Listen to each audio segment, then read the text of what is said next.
Hello, ನನ್ನ ಹೆಸರು ಅಮಿತ್ ಬಾಗಡೆ. ನಾನು ದಾಂಡೇಲಿಯಿಂದ ಉತ್ತರ ಕನ್ನಡ ಗಾಯಕ.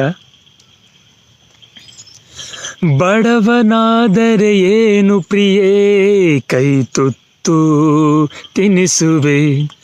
ಬಡವನಾದರೆ ಏನು ಪ್ರಿಯೇ, ಕೈ ತುತ್ತು ತಿನಿಸುವೆ. ನನ್ನ ಎದೆಯ ಒತ್ತಿಕೊಂಡು ಮುತ್ತು ಮಳೆಯ ಸುರಿಸುವೆ. ನನ್ನ ಎದೆಯ ಒತ್ತಿಕೊಂಡು ಮುತ್ತು ಮಳೆಯ ಸುರಿಸುವೆ. ಬಡವನಾದರೆ ಏನು ಪ್ರಿಯೇ, ಕೈ ತುತ್ತು ತಿನಿಸುವೆ. ಬಡವನಾದರೆ ಏನು ಪ್ರಿಯೇ, ಕೈ ತುತ್ತು ತಿನಿಸುವೆ.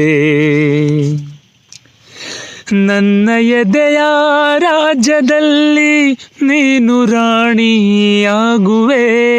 ನನ್ನ ಎದೆಯ ರಾಜ್ಯದಲ್ಲಿ ನೀನು ರಾಣಿಯಾಗುವೆ. ಪುಟ್ಟ ಗುಡಿಸಲಲ್ಲಿ ನಿನ್ನ ಪಟ್ಟ ಧರಿಸಿ ಮಾಡುವೆ. ಪುಟ್ಟ ಗುಡಿಸಲಲ್ಲಿ ನಿನ್ನ ಪಟ್ಟ ಧರಿಸಿ ಮಾಡುವೆ. ಬಡವನಾದರೆ ಏನು ಪ್ರಿಯೇ, ಕೈ ತುತ್ತು ತಿನಿಸುವೆ. ಬಡವನಾದರೆ ಏನು ಪ್ರಿಯೇ, ಕೈ ತುತ್ತು ತಿನಿಸುವೆ. ಧನ್ಯವಾದಗಳು.